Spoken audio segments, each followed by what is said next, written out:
Could you imagine just like having a pure like full on just get like the watch program to do a podcast? Do you think that would be a good seller or a not? I mean, like just realistically thinking, do you think there'd be enough people to be like, oh my god, you gotta check into this? Because I feel you'd have two types of audiences. You would have the guy be like, dude, check out these fucking retards. And then someone would be like, oh, it's really great that they're getting together and doing their own thing. I think you'd have two people. I think you'd definitely have those two camps. I don't think there'd be really a middle ground. No, I don't think there'd be a middle ground, because the middle ground people wouldn't want to listen to it. I think it's one of those things. I mean, I bet if you look long enough, you probably could find something. I mean, that's just a little spitball thing you just had right there. But I bet if you went on, I bet the thing is, what would you type in the search browser? That's the thing that I want to know. So, like, look, it's all for a good cause. It's going for, to help out, Special Olympics and all that. But we had to use some tags that would get people there in the first place. Yeah, exactly. One of those things. But I don't know why that came up and I started thinking about that, but... Yeah, no, that would cause... I think it's one of those things that would probably do... I really don't know. I bet if you looked, you could find it. But the thing is, I could see... I mean, it's really... I don't really see a middle ground on that. I see it being one of those things that either... Oh, you know what? It's actually really cool because it gives you an insight from another perspective, and it's really... Or you get the thing where it's just like... You know what? We thought we were doing something good, but it's just almost kind of like putting them out there, and the internet is just full of shitty people, so it's almost just, It's just asking for trouble. It's like, we didn't realize it would instantly turn to a drinking game, but...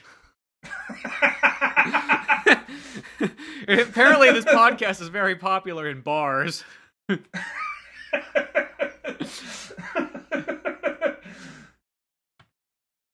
Oh, Jesus. Yeah, it's more like one of those ideas. It's like, you know what I mean? It's like, but it is sort of asking. It's that kind of thing. When you put that out on Front Street, you're just literally asking if there's just going to be that guy or gal who's just going to be like, oh shit, I can start chucking rocks for free now? Hell yeah. You know what I mean? No matter what. Dude, anonymously? Yeah, anonymously too. Yeah. They literally give us like these black coats we can wear and we can throw rocks from a distance and they don't know who it is. Perfect. You could definitely, yeah. I think it's one of those things. Every so often, I mean, maybe that's not an example, but every so often people try and do something where they'll try and make something for a group and it feels like, look, it's for you. Relate to it. And it just almost seems more offensive. We brought about this before, but there's like, there was, God, what was it? I remember this... It was, there is that, I never saw the show, but I remember the whole concept of the show was, we're fat and we're happy. Huge on ABC Family. That was the concept of the show. Some fat kids got tired of being made fun of and like, I like me for being who I am. And they started the Fat Kid Club. And that was, I never saw the show, but I never saw it renewed for another season either. So... Well, that was like, we were literally at Angelina's house. I know this doesn't speak to anybody who has any idea what's going on, but she was like, she's like, there was a show on BBC or whatever, and it's just like where they dissect a fat person. It's like, what? Fucking throw that shit on. Let's eat some monkey bread and watch this. And it literally was, they were like, at first there was these people kind of like, they're talking, they have like close shots of them, so it's almost like you can't see their fat, you just see their face. And they were talking, and it's just like, hi, I'm Bob, I'm fat, and everything like that. And be like, hi, I'm Stacy, I'm super fat. And then there was one guy on there, I'm like, dude, you are not fucking fat. You're maybe like slightly husky. Like, you have never been to the South. You're in England. You think you're fat, but you're not fat. There's that whole breed of like deep South fat, like rascal scooters, front row seat, and like an unofficial wrestling tournament fat. As well, if you're California fat and you go to the South, you are now considered athletic. Shit, if you're like, there's also California. There's like California, like, all right, let me put it this way. There's California fat, which you seem kind of relatively, how do I put this?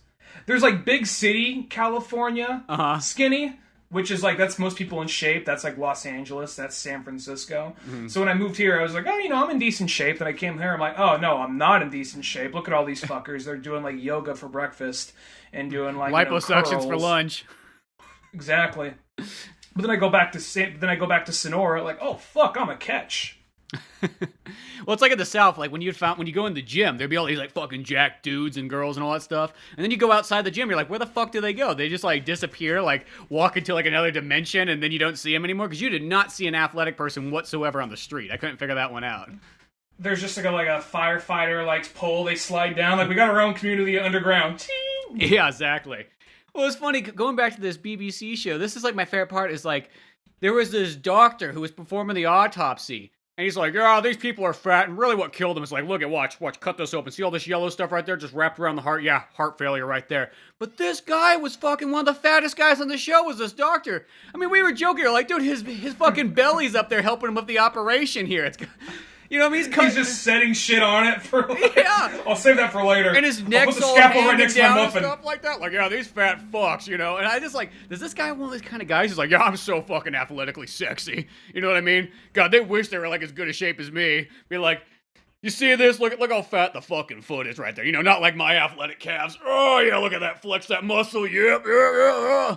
Like, does he not know who he is? And like, why would you if you knew you were slightly overweight, I don't care who you are. Like, if I was a doctor, you feel like I want to be the most jacked doctor ever. If I'm going to go on a show cutting up a fat person and talking about why they died because they were fat.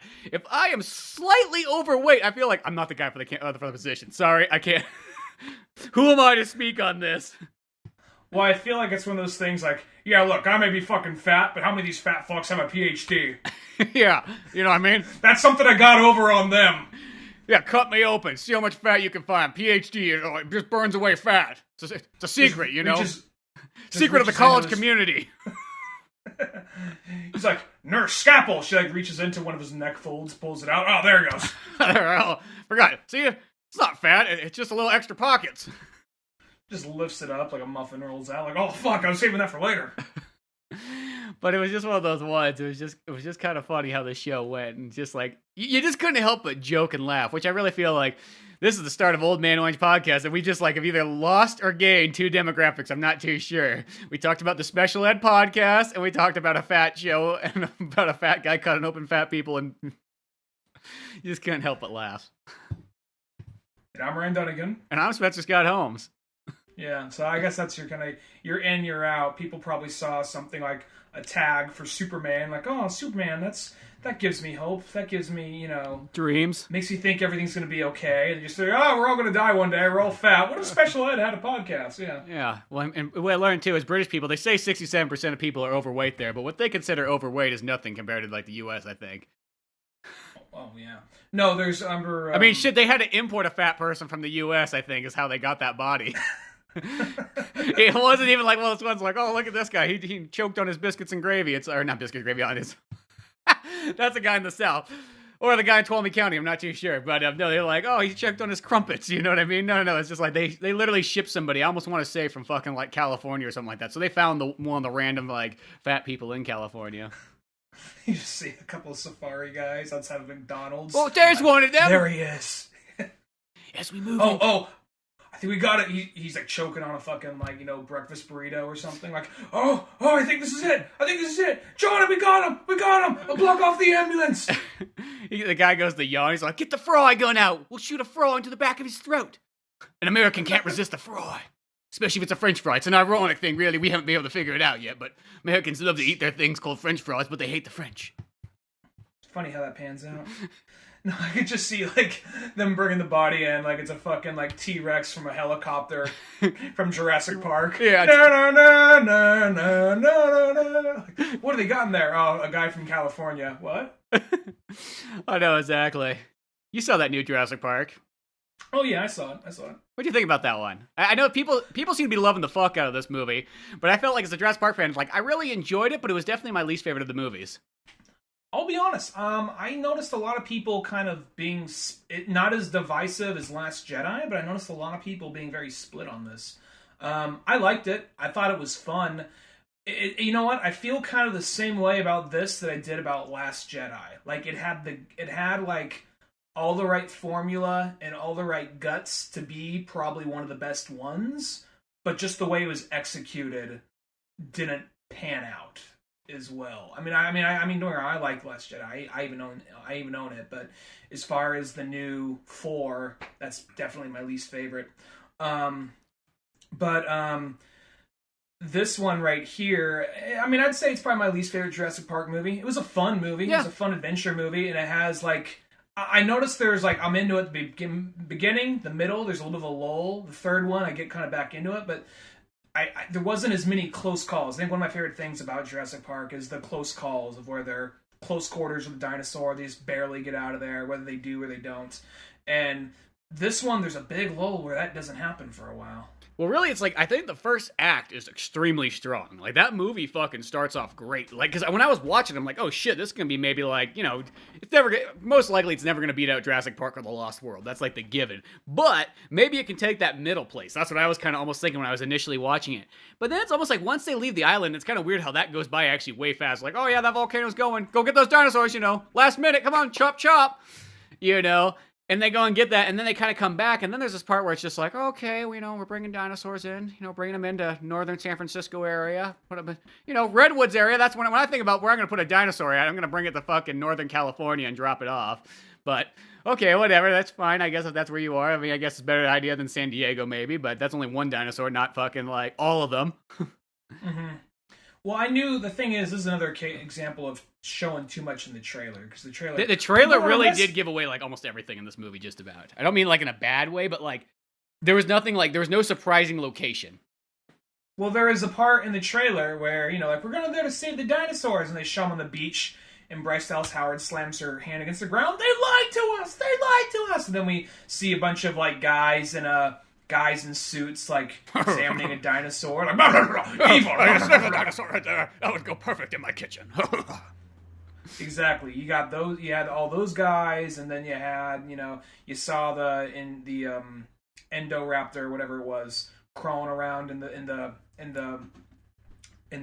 mansion. So I already kind of could tell the beats of the movie. So there's nothing in the movie that surprised me. Now the action and the suspense was good, but I'll be honest, I'm not really. I think something that would be smarter, and I get that they want to continue.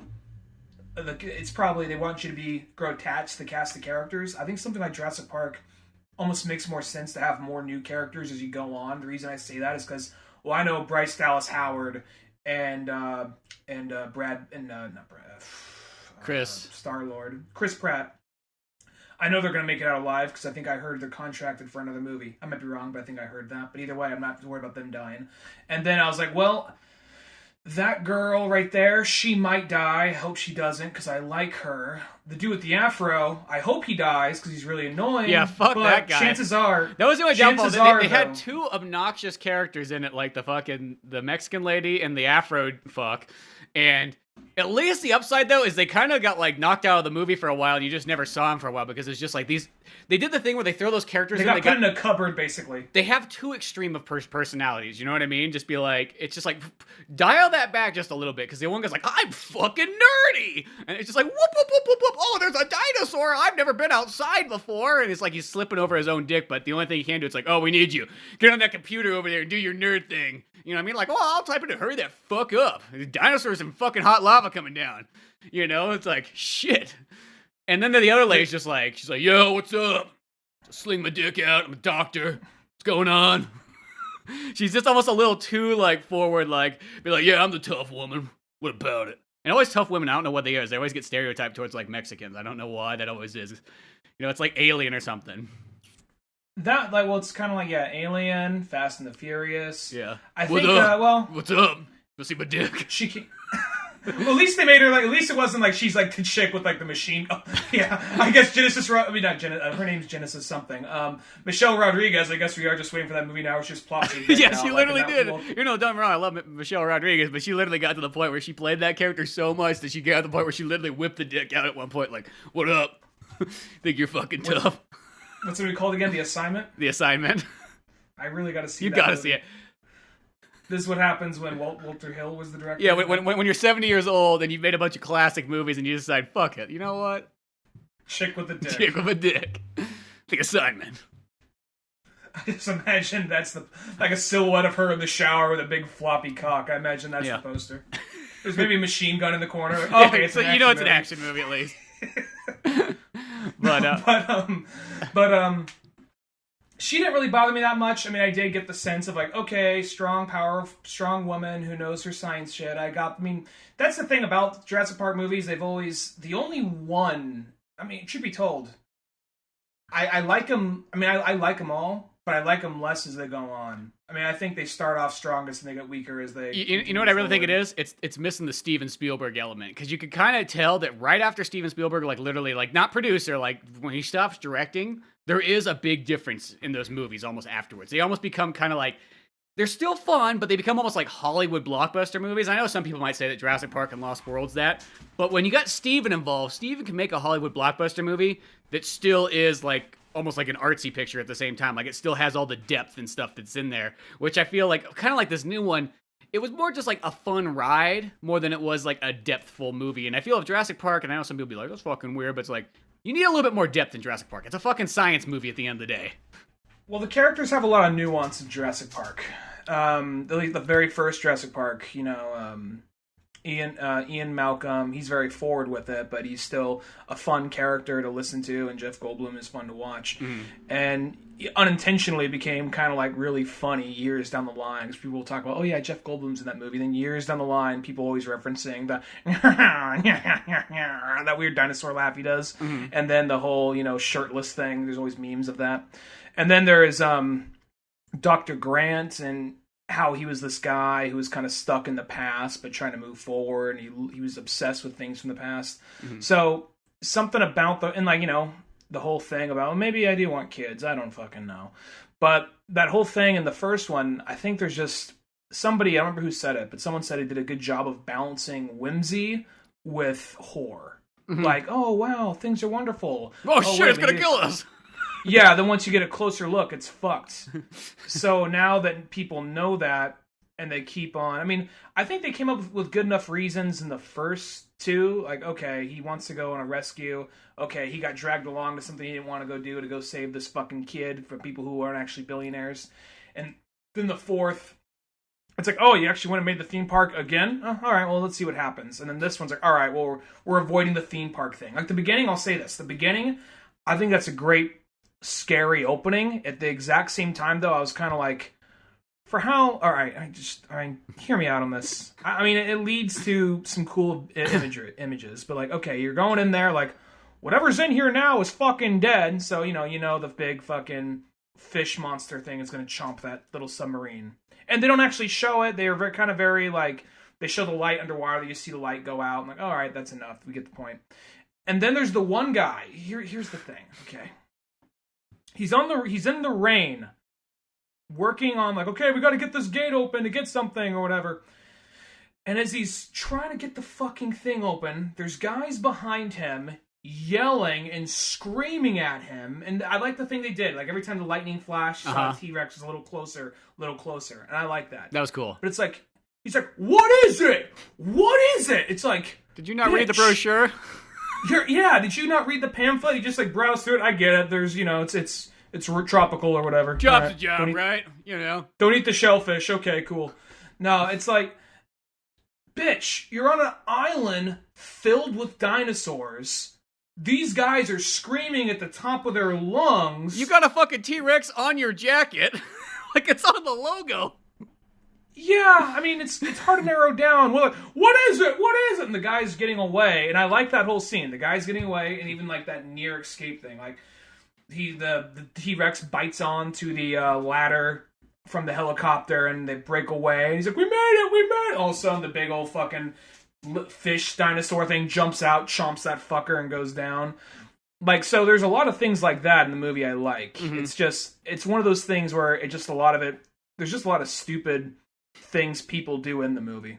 Well, that, and this is the other thing that kind of bothered me, is they made the bad guys just like, they made them too like one-dimensional almost. Like the fact they're just like, we're bad. Like, I live in a mansion, so you know I am bad. It was just almost, I wish they would almost kind of go in and give the business and the military guys like a little bit more like they really just give them straight hate. They don't give them any like reason like, oh well, I understand why this businessman or this military guy is going after it. They just go like, oh, we just put them for our military use. Yes. They're just all like snidely whiplashing it over there.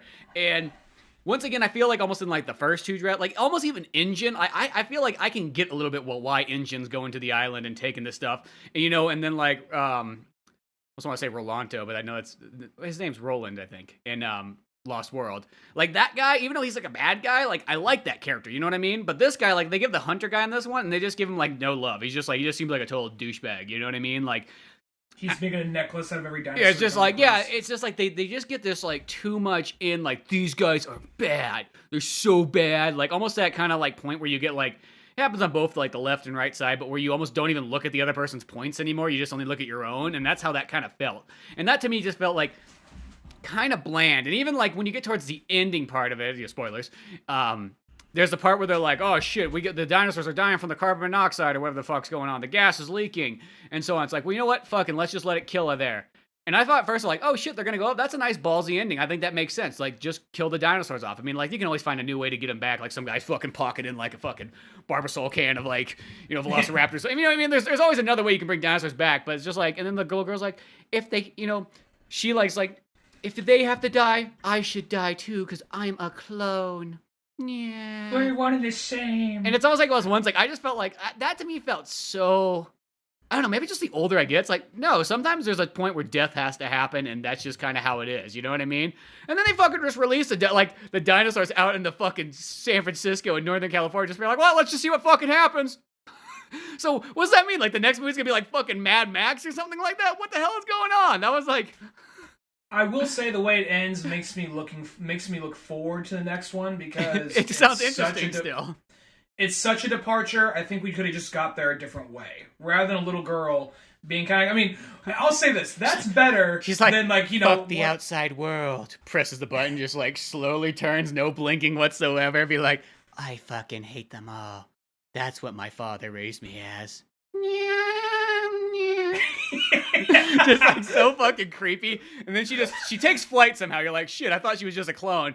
Lands on a fucking raptor and just runs away off into the distance. Be like, what the fuck was that? Like, that's how that movie ends? She like the little girl from Resident Evil? Shit, what the hell's going on here?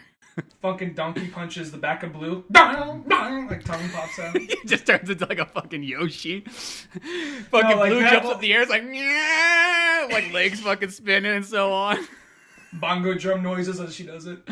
No, here's the thing. I was like, the second I realized she was a clone, I was like, please don't do the thing where the dinosaur senses her and is like, we're one and the same. And the dinosaur stops, or she's like, the dinosaur stops. They all look at each other, starts talking to him or some shit. Yeah, one's got fucking like headphones on, like he was rapping or something like that. You're like, what the fuck is that about? No. Not one of those weird movies like they try to add like human personality to him for some dumb reason. Well, they suddenly went from making like they I feel like they did kind of retcon a little bit because Blue is suddenly like Blue is smart. Blue shows compassion. Where the first one, because here's the thing, the first Jurassic World, in the trailer, you're like, all right, how's this guy actually training these things? You really can't expect me to believe he's training them like that. And then you actually see it in the movie. I'm like, okay, they make it just a little bit more believable to some extent. They're like dogs. That's kind of how I look at it. He's never that close to him, but he can still kind of command him. But if he falls in there, shit can go bad real quickly. Mm-hmm. And then in this one, it's kind of like it's his own personal Pokemon. Yeah, so shit, it's like him and Pikachu fucking had a relationship. You know what I mean? Once he figured out, like, it took one together forever, no matter how long. It's like Chris Pratt and Blue had a fucking battle with some Spearows to realize how much they loved each other, but that's all it took. Yeah, that was a little bit, I don't know, it's like, I know these things, like as an adult, if you try to tell this to like a 10-year-old, you just be breaking their hearts, be like, but wasn't it cute? It's like, yeah, but it's fucking, I don't know, it didn't fit the last part, you know what I mean? But wasn't it great that they freed the dinosaurs? Yeah, but maybe they should have died. Like, did he just become that bitter old uncle who's just like, God, could he not come to the theaters with us anymore? Well, they get across, the dinosaurs breed quickly, and they spread quickly in the first one. So, I guess what you could do in this one is, the next one is you could do some shit like, not completely Mad Max, but to a level of like, all right, we got like kind of like walled off cities or something like that from dinosaurs. And, you got people kind of scared to go out at night because we've got a raptor out there or something to that effect. I mean, I imagine the T-Rex would be pretty easy to fucking track and take down pretty fucking quickly. But raptors and, like, raptors and whatchamacallit, the Aerodactyl or pterodactyls. Mm-hmm. That fucking Pokemon fucks you up. Yeah. Those things, there's other ones I can see, compies, those things spread, like rats, basically, so... I'm curious to see what they're going to do, but it's going to be like, okay, we got to learn to live with these things now, and we probably got to be careful when we go out camping or whatever. What if but it's like, this is all I think about. I'm like, okay, if those dinosaurs got released by that little girl, literally the military would come and be like, okay, little girl, this is what happens when you do this, and they would just murder them all. Bam! Yeah, that's what I mean, like, okay, fucking clone, that's what you get, you dirty clone. She's a clone, she doesn't have rights, Yeah. She only lives in this mansion. Yeah, and apparently nobody owns this mansion anymore, everybody died that had it, so... we're taking it over. What if the next one just would turn to be, it's like, it literally turned to like a Pokemon movie? That was like what it was. People are like, I'm going to go out and capture myself a Raptor. It's like, what the fuck? It's like, yeah, they have new names now. They're not just called Velociraptors anymore, Or an Aerodactyl. Fuck, we're just using it. A little 11-year-old kid going out there with like a fucking like net over his shoulder and like some bait, like, wait till I catch it. And he just gets mauled by like a group of raptors. Like, oh god, no! Just like ripped apart. It's like, it's one of those ones. Yeah, it's a weird movie. It's like, as I said, like, and we both said, like, we enjoyed the movie, but it was kind of like, I don't know, and this it was silly. It was just a little bit on like a little too Hollywood popcorn film. And I'll say it's like, I don't believe that, Jurassic Park 1 and 2 are at all popcorn films whatsoever. You know what I mean? Like, I know that they fit in the blockbuster category because they just are big movies, but I just think as far as movies being made, they got there's a lot of depth into them, you know what I mean? They're like, it's no different than like a Stanley Kubrick movie or something like that. Like, that's kind of how those films are, which I feel like out of Steven Spielberg saying, I know Steven Spielberg kind of has his name like slapped up there, like, yeah, I just a producer. Does that mean I get some money at the end of the day? Yeah, Steven likes money. Well, have you heard any of the older scripts of Jurassic Park 4? Because Jurassic Park 4 was trying to get made for like ever, and you could see a little bit of some of the earlier drafts within Jurassic World, but you see a lot more of it in this one. Yeah, just some of those like other elements that they're kind of using and ideas and so on. What's that game you like where it's kind of like Contra, but it's Jurassic Park and you're playing as Alan Grant? Oh, the Rampage edition, or the ones you play as Alan Grant's like on the Sega Genesis? Are you talking about? Isn't there one where you're playing as Alan Grant and you're not only fighting dinosaurs, you're fighting people who are going back to the island to capture the dinosaurs or something? Well, in Rampage Edition, you play as Alan Grant and you both fight dinosaurs and people. And then also there's another one that plays like much more like Contra. It's called The Chaos Continues. Alan Grant's not in it, but then you're fighting off because that's like engines coming back to capture the dinosaurs to pretty much take them off. Like, so it's not really too much different than Jurassic Park 5. Oddly enough. Okay. But it feels like it's still got a little bit more... Oddly enough, this game that doesn't really have too much of a story except for little paragraphs in the beginning has more depth than this movie. I know of 3 or 4 different versions. There's one version where it's Alan Grant and Ian Malcolm going back, leading an expedition to... I don't remember what, but just to maybe save the dinosaurs or something like that. Or... I mean, what wasn't the volcano exploding? Wasn't that in the original book? I don't know if the volcano explodes in the book. They go to the volcano because that's where the raptors are like living at, is in like the volcano caverns because it's nice and warm. And don't they do something? They throw something down there to cause it to erupt or something like that? No, it's better because like Grant's like, we're gonna destroy them all or whatever and stuff like that. So he's like taking the eggs and smashing them and throwing them in the fucking hot lava and shit. Okay. And then there's one, but then there's another one where it was there was a military guy who I guess was kind of the earlier version of the Chris Pratt character.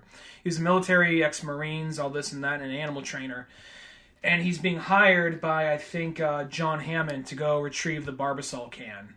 And then while he gets there, he gets into a couple little, like, bumps some shoulders with some dinosaurs for a minute, and then gets taken out by some military guys, some contract killers, gets brought in, and I think they're in the Swiss Alps or something. And they're it's of course like, hello, I am evil sin. This is my own home where I'm making dinosaurs to train, and all that kind of shit, like very like Bond villain-esque. Mm-hmm. And he wanted him to teach raptors, and they realized that militarized raptors with like body armor and all this kind of shit and these little devices, so they're easier to control.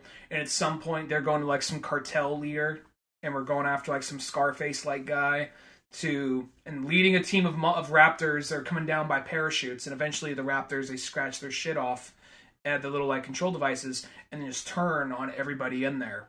And then I want to say there's another version that was same story, but they ended up doing something more to the effect of like, okay, there's like genetically human hybrid dinosaurs, like a big Triceratops man, a big fucking raptor man. So it started to go like, people think this one's fucking goofy. Yeah. I don't know. Well, that's the thing, though, is I feel like they still need to pull back a little bit on like Jurassic Park, and they don't need to go so far. It's almost like, here's the thing, is like, I know that this is in the original book, and I know Dr. Wu was like, John Hammond, we should really be fucking creating, like, hybrid dinosaurs. He's like, you fucking idiot, that's the stupidest idea ever. I'm John Hammond. I'm a dick in the book, but fuck you, Dr. Wu, and stuff. And, so it's like, that's where that in Jurassic Park 4 comes from, is that, but, like, at the same time, like, I don't really care about seeing these hybrid dinosaurs. I just want to see regular dinosaurs. You know what I mean? Like, shit, we barely get any dinosaur stuff as is. Like, why? When there's so many dinosaurs, why do you need to create hybrid ones? I think that's like a waste of like screen time in a sense. I think what they really should almost do is make like simple movies. And one, like, don't always use Isla, Sonar. Like, go back to like or Isla Nublar. Go to Isla Sonar back to like Site B, and even those other islands, because there's like 3 or 4 other islands in that area, or not 3 or 4, but like in total. And just show some other stuff, but make the movies kind of almost like, I feel like they should be smaller, if you know what I mean. They don't need to be so grand. They try to make them so grand scale, thinking that's how you make a dinosaur movie. But I think more just the idea of just like one guy fucking solid snaking it through the fucking jungle to like retrieve something, and having to fight people along the way, and having to, battle out dinosaurs and hide, and, and stuff like that. And then maybe learning stuff about like the park as it goes on would be a much cooler story. Or almost, I would say it's like Trespasser is a perfect example of like a really cool Jurassic Park story. A lady gets in a plane wreck, and she has to survive off this fucking island and kind of get through it, but by herself. You know what I mean? Like, not a group of people. I almost thought at first, also in Jurassic Park 5, I thought one thing was smart is like, oh, they don't have a fucking kid at first. I mean, granted, when the movie gets about the halfway point, you realize, oh no, there's this little fucking like clone child. It doesn't really take away from it, but people almost got stuck in that mindset. They're like, oh, you have to have a kid. It goes with Jurassic Park. It's like, no, you don't need fucking kids in Jurassic Park. You know what I mean? Like, I know that's in the first one, and I know from that point on, they seem to be a kid in every single one from that point. But that's not necessary, I don't think. I think you could totally do it without having the fucking kid character. Yeah, well, I think the thing is, they want a kid to put themselves in that position or that situation. And then, on top of that, I think people get more scared when they see a kid because, oh no, we don't want the kid to get hurt. Mm-hmm. But are you really afraid about the kid dying in a PG-13 movie? Well, yeah, and here's the thing. When I was a kid, fucking 5 years old, watching Jurassic Park in theaters, I didn't fucking relate to Tim. Fuck no did I relate to Tim. I want to be Alan Grant or Ian Malcolm. That's who I want to be, and that's a 5-year-old kid. You know what I mean? Like, kids don't fucking care about other kids. You know what I mean? But, I don't know. Most that's of the time, yeah. It's just one of those ones like, I like the new Jurassic Park, but it's just, I wish they were less Hollywood kind of like take on it. It's just like, can we go back to being just like normal science fiction kind of like realistic movies in a sense, I guess you could say? Well, what was I going to say? This one even had a sense it was trying to be bigger because maybe I'm wrong, but I don't remember having a big orchestral choir. Because this one, that was weird too. Like a big church choir, like there's fucking, like two Jedi fighting behind them or some shit. Whenever they showed like the the island exploding or the fucking Indoraptor calling up something. Like I'll say the Indoraptor was creepy because I did this thing whenever we get really close, and just do this like you could tell it was. Because he was like, this thing's a prototype, we shouldn't be selling it yet. And you could tell because this thing would just have this weird twitch or shake it would do once in a while. Mm-hmm. And that part in the mansion seemed like it was set up to be kind of cool, like because it could have been like Resident Evil. And that would be cool in itself. But once again, I feel like you could just... It was rushed at the end. You could just use regular... Yeah, it felt kind of rushed and almost just like the idea of just running through a mansion and just having like fucking random dinosaurs being placed in there. Sounds fucking awesome. You know what I mean? We literally treat it like it's a Dino Crisis game. But, I don't know, it's just, it's that weird one. And I feel like it's that kind of, like, movie pull where they're trying to appeal to, like, too many different audiences at once. And that's how you kind of get to this. It's like, the sort of thing when you should not take it to, like, a group and ask them for their just do whatever movie you want. And I know that's not how big movies are made, but sometimes when you go to a group, I think you get way too many different fucking opinions, and you get people that don't even fucking care about it, like fucking throwing their vote out there, which is like the worst thing you can have. How many screenwriters were on this one just credited? It was like 5 or something? It's like 4 or 5, which Jesus. to me it's like one of those ones like, I'm sorry, like whenever I see more than like 2 or 3 guys, it's like, you guys fucking stupid? Like, what, you can't write a screenplay? What do you, like, come on. Shit, you're not writing a fucking novel. I don't even think it's probably even like the lack of ability for the writers. I honestly think it's something like, all right, here's a script, and then, you know, a second writer comes in, like, all right, well, punch this up. We're like, well, I gotta make it, to make sure I get another job, I gotta make it my own a little bit. I'm gonna add this thing right here. Throw it over to another guy. All right, you punch it up. Try to hit these points. Like, all right, well, I got to make it my own and make sure, like, that's mine right there. Let me add this part in there. Now the girl's a clone. Oh, cool. You know, so I feel like that's how it all Well, happens. that is how it goes about it. It's not like that. I mean, I know when you see it on screen, it does have that feeling like 4 guys in a room can't fucking figure out how to put a script together, but... Just, like, hitting it, just, like, having, like a sword fight with a typewriter, like, there are a couple of kids, like, yeah! This is how it happens. But no, that's more what it is that, like, and instead of, like, going back to the same guy and being like, hey, how about you just do another draft on it? It's always kind of weird. They're like, no, let's get somebody else. But keep, like, these points, but get somebody else in there, which always just seems kind of goofy. And that's almost what this movie felt like. It felt like it just went through too many hands when it should have been in less. And that's why I feel like with Steven Spielberg, you know, a movie's it's generally going through the Steven filter, no matter what. And I think that's what kind of keeps them in check. I feel that that's almost what they need to bring these movies sort of back, is Steven needs to be fucking directing them. I just want to clarify something real quick. It's probably not going to bother anybody other than me. I said typewriter, I meant keyboard. I just want to clarify that. Well, no, anyway, could have been the old days. Shit, if they're slapping it together, they probably have a typewriter. There's the one guy in the corner, like, hey man, what are you? Fuck, dude, can you just use a keyboard like the rest of us? He's writing on a fucking tablet. Come on, man. No wonder it took 4 of us to write this script. One guy came in with a laptop, one guy was writing on a PC, one guy's a tablet. One guy just had a stone and he was chiseling it, so I couldn't figure that. That was annoying. Yeah. All day long, ding ding ding ding ding ding ding ding ding ding ding ding ding ding, like he's fucking Fred Flintstone or something. Well, I guess we know he's dedicated. Yeah. So. Cause shit, he wrote 126 pages on stone tablets, and this is the thing, he did down, it faster than the guy on the keyboard. He came down like Moses from the top of the hill with these tablets. And then when he realized they weren't using the script, he fucking broke them and threw them into a big old like chest. And told he was still credited though. It was his idea to do the whole part where then the hamster ball goes off the cliff. That was his idea. We've managed to scourge that part out of the remains. Yeah. Well, no, I think that these movies, I mean, you don't even need Steven Spielberg back. I'd like if he said, guess what? I'm doing the next Jurassic Park movie. I'm like, dude, go to it. Awesome. I don't think you need him back to do it, but I think that would help. I think Jurassic Park 3, maybe because it was by Joe Johnston, that still had a little bit of that Spielberg vibe. Well, I mean, it wasn't as good as the first 2, but it still had that vibe to it. Well, that's why I still like Jurassic Park 3 quite a bit, is that, like, it is the gateway to kind of, like, where you get to in Jurassic World and so on. And granted, like, I like Jurassic World 2. I like them a lot, actually, too. But... you know what I mean? Like, that one still, had sort of the Steven Spielberg, like, kind of ness to it. I mean, he was there, I think, a little bit more hands-on. I think in these last ones, it's just like, yeah, slap my name up there just so people, like, you know, show up. But here's $1 million to help it. Yeah, where I felt like in the third one, it's more like, okay, I'm not going to direct it, but I'm still going to be there and help things out. You know what I mean? And that one, it's still, like, the cool part about Jurassic Park 3, I always feel, is it uses all, like, the deleted scenes from the book. And that's why I always think it's kind of neat, because it's like, oh, that's cool. They kind of brought this stuff back around. Now, it's got, like, definitely a little bit more Hollywoodness to it, like making the Spinosaurus bigger for some odd reason. But, you know, granted, it's still a really cool movie overall. The Spinosaurus just never fucking came back. It's like, this thing was bigger and badder than a T-Rex. And then, like, no, it wasn't. And then this one comes out, and like, yeah, fuck that thing. We're not seeing it again. There's a couple, like, because I'm not gonna lie, I'm not like an expert when it comes to dinosaurs, but there's always like a couple of the. Is that a T-Rex? Like, no, that's kind of one of the off-brands. The Allosaurus. Or they have the ram head ones. There'll be the unofficial names you gave it as a kid, like the ram head ones, or the something, or the Spikosaurus, or whatever, you know, those things. Then there's like this one though. There's like one of the actual jump scares that got me, but thought it worked. As you saw the Allosaurus, you thought, you know, when all the dinosaurs are running away, the Allosaurus is kind of slowly creeping up on the evil billionaire douchebag guy. And then the T-Rex just comes out of nowhere, just chomps that fucker. Yeah.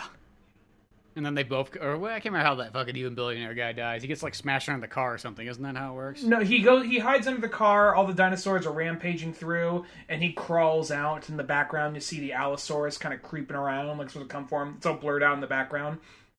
And I think he has like the bone. He has the bone to the Indominus Rex from the last one. Yeah. And then the T-Rex, as he's walking away with it, like, I think I made it out. And the T-Rex just chomps him, just comes to the screen, just chomps him. And I think another T-Rex, they split him like they do in Jurassic Park 2. Yeah. Last World, I think. Yeah, that's right. Poor Eddie Carr. See, there's a perfect example of a guy who just went wrong one day. He did his best to try to save everybody, and fucking he's the one that gets fucked over. Well, there's just something really interesting.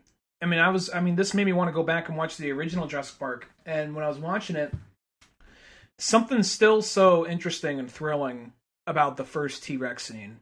When they're just all in the car, there's that sense of, oh, fuck. Yeah. We just had all this, like, oh, cool, dinosaurs. We're like, what the fuck? What in the actual fuck? And then, when shit goes bad, it goes really bad. Even though deep down, first time seeing it, more than likely deep down they're going to survive. But there's some part of you like, it's easy to kind of put yourself in that situation and be like, oh, fuck. Because it's a good balance. Like, that movie is just the perfect balance of like whimsy and horror. Yeah, and that's what makes it a good one. It's a sci-fi movie. It's about science. It's about technology. And as it progresses on, it becomes sort of a horror movie. And sadly, I feel like it's sort of like a lot of those like elements have been lost, and they've just turned to big kind of like not even really adventure movies necessarily. I would even say just straight up like kind of like roller coaster action movies. You know what I mean? Like they've almost even lost sort of the adventure aspect too. It's like that. What made the first two Jurassic Parks great is it was a mix of multiple genres, and I feel like those multiple genres, they're still there to a light bit, but they've just kind of almost been diluted. And I don't know. I like this movie. I would like to see it again in theaters because I like to see all the Jurassic Park ones multiple times. But still, it is one of those ones where it's like, it was fun. I mean, maybe because I wanted to like it a lot more than it really was. But it's like, I don't know. I felt like it was just that, like, it was a solid, good movie. You can't go wrong with it. There's not really anything you could really complain about with it. But it was just one of those ones that just didn't have that depth that you're kind of hoping for. Actually, going back to the Spinosaurus thing real quick. When they're in the office and they get locked in there and lava starts to seep through, was that a Spinosaurus or was that an Allosaurus? I want to say that was an Allosaurus. I don't think there was a Spinosaurus in that movie, but I could be wrong. Okay. Well, that part right there, I guess a lot of this movie, well, now they're kind of running out of ways to kind of get them in these positions where it's just like, oh shit, how are we going to get out of this? How are we get here in the first place? Because the first one, that was all brand new. Second one is a little bit more of the same, but still something similar. But this one, I don't know. It feels like a lot of them put themselves more in the situation. Like, okay, well, we gotta get blood from T-Rex. So, main reason is just to put in a little like dose of action when the rest of this movie is just gonna be us just kind of like on a boat for a while back, Yeah, exactly. There's just kind of parts like that where it's just like, I don't know, like, why do we have to get blood from the T-Rex? Well, that's the only one that has the right blood in it. Oh, I mean, none of these other nope, none of those other dinosaurs do. Yeah. Just a T-Rex. Just T-Rex, huh? Funny how that is, isn't it? Yeah. There's just things like that, and so and also I like Bryce Howard. Just for some reason now she's all like action adventure-y. Like I don't know how that kind of like happened. You went from like a fucking like desk job, running a park, to all of a sudden like shit, I could jump on a T-Rex now, fucking ride it like it's a giant Yoshi. Yeah, I'm not really complaining, but it's just always kind of funny when they do that thing where they have like complete like giant turnarounds of their characters like style. Well, the first one played it off like she wasn't used to that kind of shit, but she was very adaptable. Like she could adapt to it. Not saying whether that's good or bad. I'm just saying that was her whole thing. Like, okay, she's not used to this type of shit, but she's a strong, independent woman, so she can get through it. Like that whole kind of thing is what they seem like they were doing with it. Where this one is just like, oh no, she's as badass as Chris Pratt now, which is whatever, I saw some people mad about that. I'm like, it doesn't make me mad. I mean, it seems kind of, I will say it does seem a little out of nowhere. Yeah. But it doesn't by any means make me mad. I think people sometimes they just need something to bitch about. Yeah, I was saying, it doesn't make me mad, but it just feels like, I was like, well, it's once again, it's like that one where it's like, maybe tone that back just a little bit. Because here's a perfect example. You know, like Ian Malcolm in the second one, it's not like fucking Ian Malcolm comes out there just fucking like ripped like an 80s movie cover carrying 2 fucking machine guns shooting dinosaurs. Like, wow, that was a big departure. No, he's still Ian Malcolm. You know what I mean? Mm-hmm. And that's what I kind of like about him. Like, he's a little bit more accustomed to dinosaurs. He's got a little bit, knowledge now of it, but he's still Ian Malcolm. You know what I mean? Mm-hmm. Well, even that spiel he gives at the dinner table, which he's all like, "Fuck them all." Is this a God thing here? No, fuck God too. It's all about get these goddamn fucking dinosaurs out of here. Shit, how many times have I been fucking saying this? I wrote only like 10 books on it, but nobody's fucking listening to me now. I'm Ian fucking Malcolm here. You know that in that world, I was talking about this through the part of the dinner table that's very eloquent. He says, like, you stood on the shoulders of geniuses, and you it's not that you couldn't, it's just you asked, should you? And now you patent it, you throw it on a lunchbox, and then, that whole spiel is fantastically written. And then you get to something like this, and you don't have anything that's saying anything as deep as that. They're more of just kind of repeating that. And I think that's the thing. Kind of like what you said. They're not really... It's just kind of fun movies by this point. And even the first one's a fun movie, but still asks some interesting questions. Exactly. Well, that's what I mean. Like, at that time period, too, that's like a big deal because that science was, like, brand new and what they were using and what the details they went into. Where this one just kind of feels like they're just sort of taking, like, some, like, light ideas and running with it. And I know we're just kind of, like, going with this and just talking about, like, what could have been there. I mean, and here's the thing. At the end of the day, it is a fun movie. It's one of those ones, like... It's fun. You can't complain. You have a good time. It's worth watching over again. It's not like, there's... But it's just like, it would be nice to have just a little bit more depth. I don't know. Maybe it's also the Michael Crichtonness missing from it, too. I guess we could always say that, too. Yeah. So, we should just pull him back out of the grave and use some pseudoscience Jurassic Park stuff. And yeah, Necronomicon him back. Get his DNA out of the amber. Yeah, wouldn't that be fucking weird to be Michael Crichton and then literally like hundreds of years later... people finally come around and use that fucking Jurassic Park technology to bring him back. They just find a safe in his house with like just a mosquito and amber, just like, you know what to do. Yeah, it'd be funny if he did find that just like in Michael Crichton's house, he literally he's like, I'm preparing for the future. Fuck Walt Disney. Fuck him up his Mickey Mouse ass. Yeah. No, I even made a joke. I kind of chuckled when I realized that girl was a clone because back when the first Jurassic World came out, I made a joke like we were saying, you know what? You can clone a fucking raptor. You can clone Muldoon. Bring Muldoon back. Yeah. They didn't do that, but they cloned a human. So I'm like, oh my god. Bring Muldoon back. Shit. Still stands. We're gonna need him. Jurassic Park 6 is gonna need Muldoon. It's gonna need a man in short shorts to fucking save the world. Mandoon. Here's the thing, get him I'll say this. 80s jacked up too, where he's just like fucking on a movie poster, like shirt exposed, just big old chest, gun in one hand that's like almost bigger than him.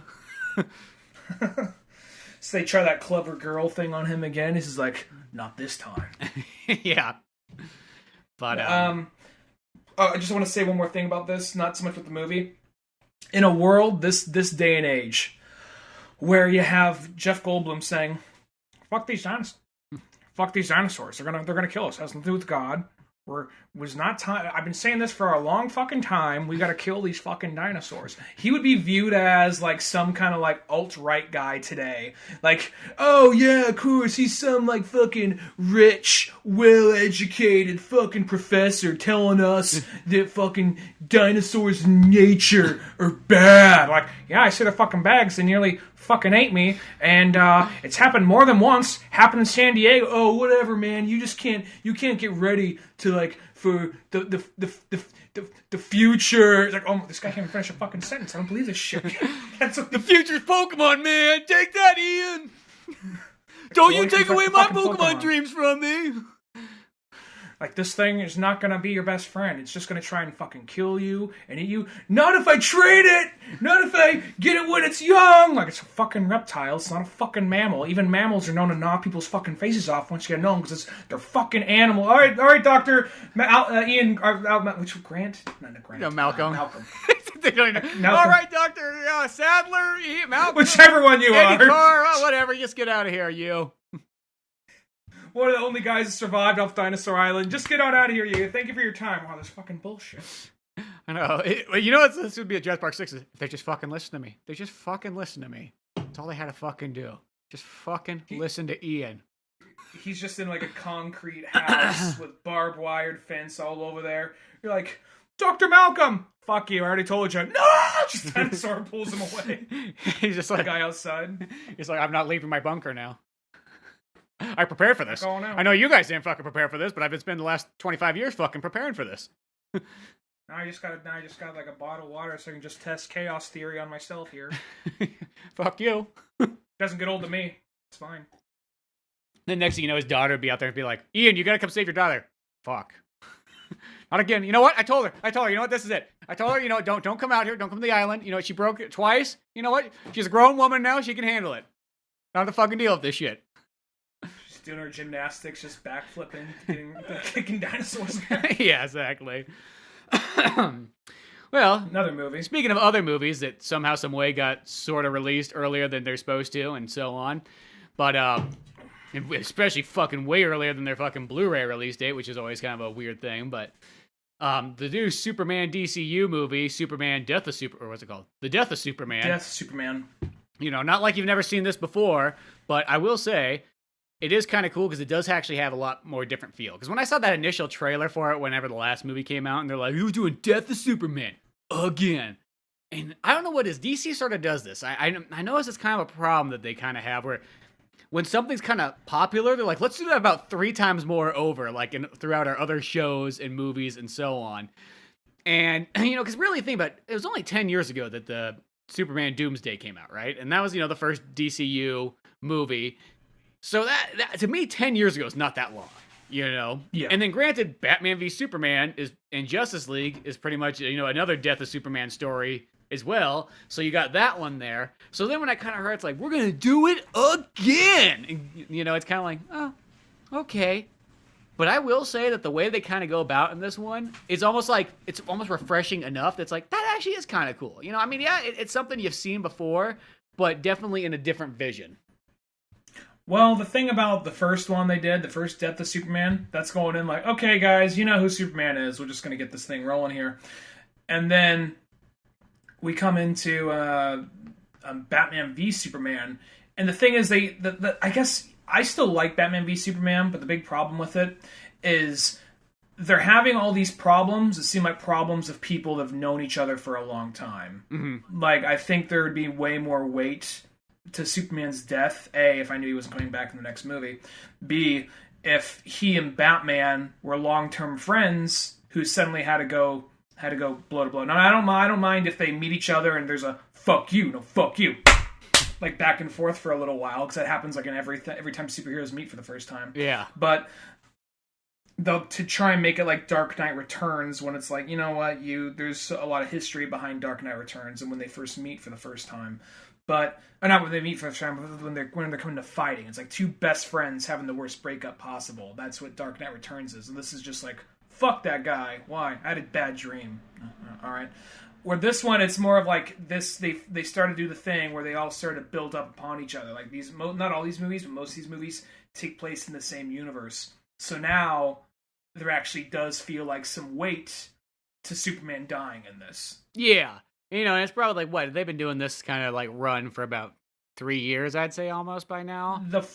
By 5 by this point. Shit, really? 5. It's because I was still living in Sonora when we did Flashpoint. Oh yeah, I guess Flashpoint's technically the first one. I always think there's Justice League War. Justice League War always feels like the kind of like the real like start of it all, but Flashpoint sort of like changes it into that, I guess you can say, by that stand. It's a transitional period for it, yeah. Yeah, but like, so since then, it's like, yeah, they've been doing them. And, you know, it's those ones like, it's like, I'm more of like, I'm a little bit more of like, I like kind of like solid stories a little bit more. I mean, the continual thing, I know why they do it. They do it because they want to compete with Marvel and so on. And it seems like there's people that do like that. And, you know, that's the anime style and whatnot.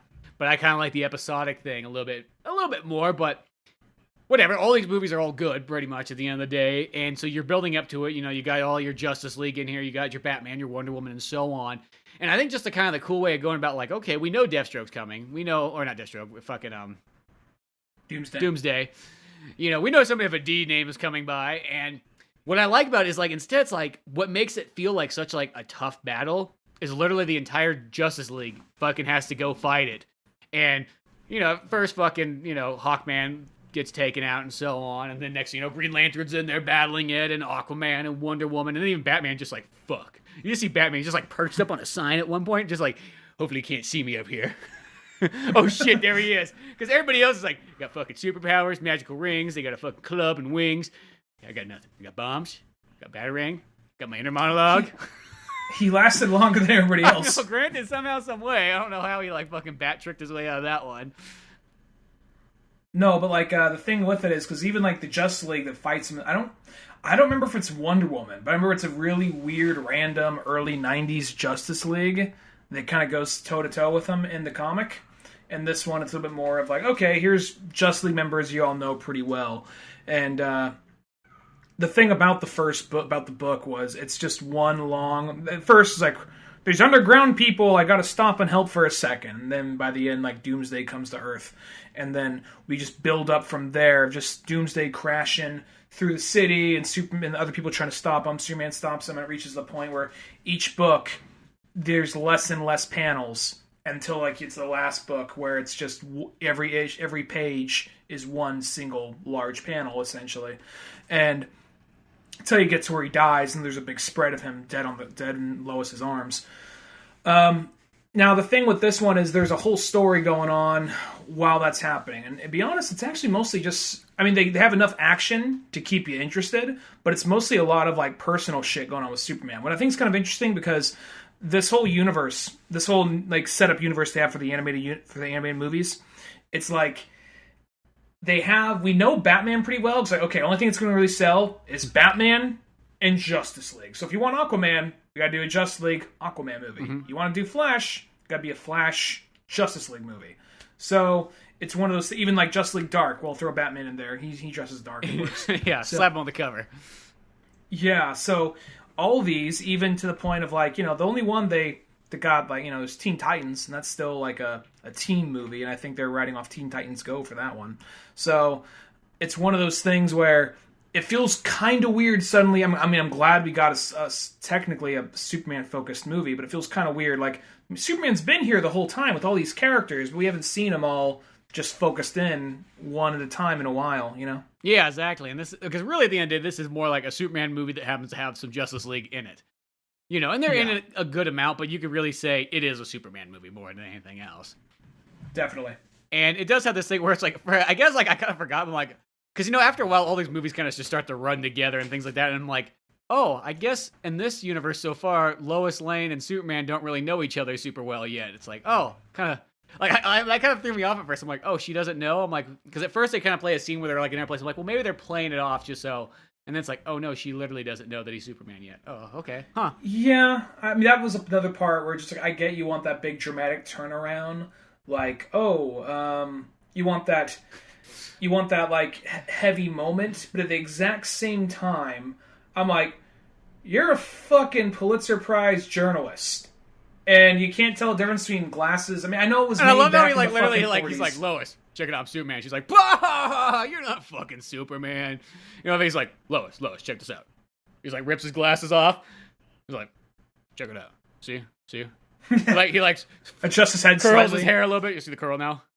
You know what I mean? It's just holy like, fuck! Oh fuck! Oh shit! Ball just like starts flipping out in there and stuff.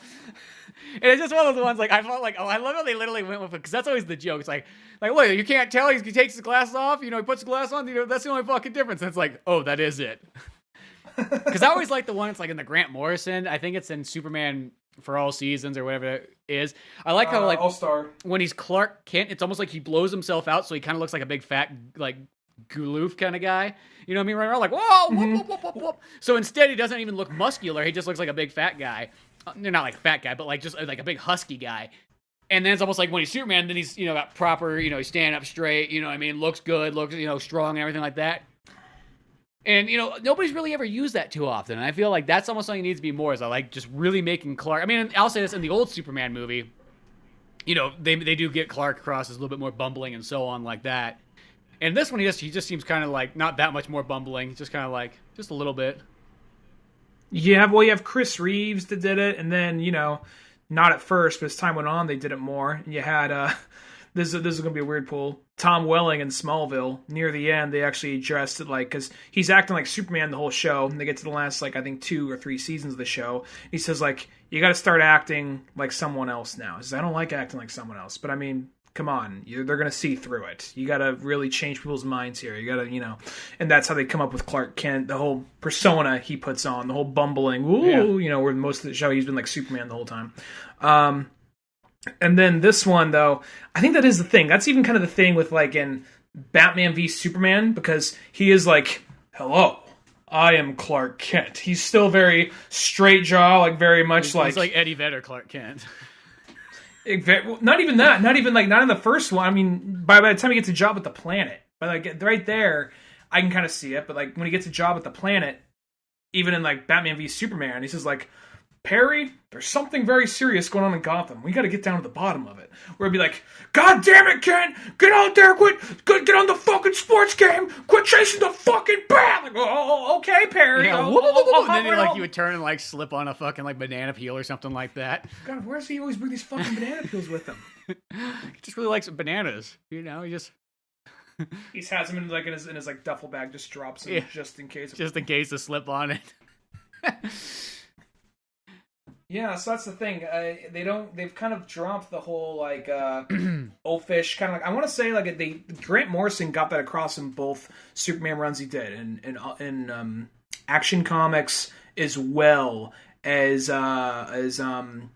All-Star Superman. Yeah, and I like that, because that is almost kind of the thing, just for, like, any of the... Because it's almost one, since the outfit isn't really that much different, you really gotta, I feel like, make just the whole persona seem like a completely different character, and that's where I always felt like that came across really well. Where in this one here, it's just like, just makes Lois Lane look like she's kind of retarded. Like, you know what I mean? Like, oh shit, I didn't realize the glasses are, maybe she's got that Brad Pitt thing where she just can't tell faces or something like that. Maybe. That weird disease. I know, honestly, I could just see that just being an excuse. So, because Brad Pitt meets 1,000 people a day. I really think that I can see that just being an excuse. I think that is. That's just like his thing of being like, yeah, fuck it, Yeah, I don't recognize you. Sorry. It's like the perfect excuse to have, too, because every time Brad Pitt can even make a mistake on set, it'd be like, sorry, I couldn't tell you guys apart. You all came in wearing the same outfits. Yeah, but we're shooting a Roman movie. I'm like, yeah, you guys know Brad Pitt's here, so you got to make it easy on Brad. Brad Pitt just starts talking in the third person. You guys want the pit, right? But yeah, which Pitt do you want? You want old hillbilly Pitt? You want sexy as hell Pitt? You want kind of don't piss off Brad, otherwise you will go into his pit. Yeah. What? No, don't. He does this. Don't worry about it. When you reach it, when you become as famous as him, you just live on a different plane of reality. It's all good. Because here's the thing: you're gonna go see a Brad Pitt movie, right? Fuck yeah! It's like exactly. That's why he's on the set. Who's not gonna go see a fucking Brad Pitt movie? You know what I mean? Just say it. If you say you're not gonna go see a Brad Pitt movie, you are fucking lying to yourself. There's at least one you'll go see. Yeah. At least one. No. Going back to this for a second, though. It's one of those things, like, they did get across that he was a little bit more clumsy, but the thing is, he's still, like, wearing a tight shirt, standing up straight, has, like, just these fucking jacked arms. Yeah. So it's one of those things where it's just like, bitch, you're not fooling anybody. I mean, clearly you are, but I mean, let's be realistic here. Kinda. I mean, I get it. It's a thing. It's a holdover from the 40s. I get it, and it's kind of hard to erase that. But I think that creators could probably do a better job of, like what Grant Morrison did in all his stuff. He made his personality so drastically different than when he's around other people. Yeah, and what I like is he changes like his body type, almost like in the process. And I think he like sticks his gut out, he hunches over, he has bad posture. Yeah, and he just looks like a big just a big goofy guy. Or even like I think it was in like the last time Superman had his own fucking animated movie, the one where he fights Brainiac. Oh, Unbound. Yeah, and what's his name? The kind of pervy guy at the Daily Planet. Lombard. I love how Lombard just kind of makes that thing. It's like, oh, well, I he doesn't say it exactly like this, but he almost goes like, oh, I thought he was gay. He's got those bodybuilder muscles, but he hates sports. All that stuff. I always thought that was fucking hilarious. I like how, like, Lumberg is no longer in the live-action movie. He's like, oh, he probably got, like, arrested for, like, sexual harassment or something like that. I also like that Lumberg one, because that was, like, a completely different one, because most of the time it's always like, hey, ladies, what's up? You know, he's got like his mustache, like he's fucking Magnum PI or something like that. You know, but just he's always like this holdover character from the 80s. But like in the Superman live action, when I like that they went with them, he's like, hey, I'm Lumber. What's going on? You guys got some pictures? You know, I got a camera set up in the woman's restroom. If you want to see, I got live feed going on right now. Pulls his phone out, just like you remind me like that kind of creepster instead. Well, there's that part where he's all like, tickets to the game? Like, no, you best go back to the intern pool. Goes to what was like Jenny Olsen at the time. Turns her, and he just has like the most like you know like, please, I need this kind of look. Like, tickets to the game? Like, not even like tickets to the game. More like a, please, I need this. I just need touch. No. You know what part was fucking hilarious, though, in this new Superman movie? There's the part where, like, there's the space shuttle crew up there and everything like that. And it's like, you know, there's like 4 people up there. There's a guy, it's like a guy and his wife, and they're like, yeah, you know, fixing the old space shuttle, you know, a good old blue-collar job in space. And then they're just like, and then, like, NASA's like, shit, get in that fucking cockpit and get out of there. There is a meteorite coming. I really wish we would have noticed this beforehand, but, Bob over there was fucking sleeping. We didn't realize he was, but he's been sleeping for the last 5 hours, so that's why you guys are kind of fucked. He was the only guy on camera duty watching space, but, so on, get in there. And then the guy's like, that's okay, you know what? Superman one time saved me. Yeah, I was up here in space, something happened. Guess what? He was watching the whole time, just like he always does. And then it's like, I was like, he's in the cockpit and everything. And then they're like, oh God, we gotta get out of here. We got no time. I was like, nah, don't worry. If anything goes wrong, Superman's gonna be there. Don't you fucking forget it. I was just picture he just kind of like looks over in the corners like a fucking idol of like Superman, like candles lit and everything. Like, in space, dude. Like, you don't really even understand how it's all working, but. A lock of his hair, even. Yeah, exactly. Like this big old like altar to worship him by. There's just like a giant like cross of like Superman on it. Or maybe it's like a Buddy Christ looking Superman. You know, just this thing is like, yep, Superman, all right. And then like all of a sudden this meteorite comes by and like scrapes the ship, and then shit starts breaking apart. He's like, it's okay, Superman's gonna be here. Somebody gets like fucking sucked out of the plane or out of the like spaceship and so on. I feel like, that's okay, Superman will get you, don't you worry about it. And it's like the meteorite comes in, he's like, yep, Superman's coming, and then just gets hit and like fucking dies and explosions everywhere. Do you know who that guy is? So hard. Who's that supposed to be? Cyborg Superman. Was it? Yep. Oh. Because I just never really saw the origin of Cyborg Superman, so that makes total sense now. Well, Cyborg Superman, what happened, it was a really random throwaway thing. They had some random issue where there was like a ripoff of the Fantastic Four. Like it was a parody of the Fantastic Four. Just called the Four. Fantastic Four. Sorry. No, it's all good. We just gotta let it out every so often. Just at the dinner table, like fucking Laura's like, so today at work I had the four. Fantastic Four. She's like, you done? I'm like, yeah, it just has to be once a day. I just gotta get it out. Anyway, so he what was I saying? He was like basically kind of like a Reed Richards parody. And not like a rip-off character, like a flat-out parody of Reed Richards. Mm-hmm. And I think I'm not sure if he was a villain or something. And shit went bad by the end of the issue, and he just got sucked into space. Like, oh, I guess we're never seeing him again. And then randomly, out of nowhere, that's who they needed somebody to be, the true identity to be Cyborg Superman. That's who that was. Huh. That's interesting. That's kind of cool, then. Yeah. Yeah, so, I never knew that. I just thought that was funny as fuck. But it was just so funny. Just like, yeah, Superman's gonna come, boy, I tell you what. I was so optimistic towards this.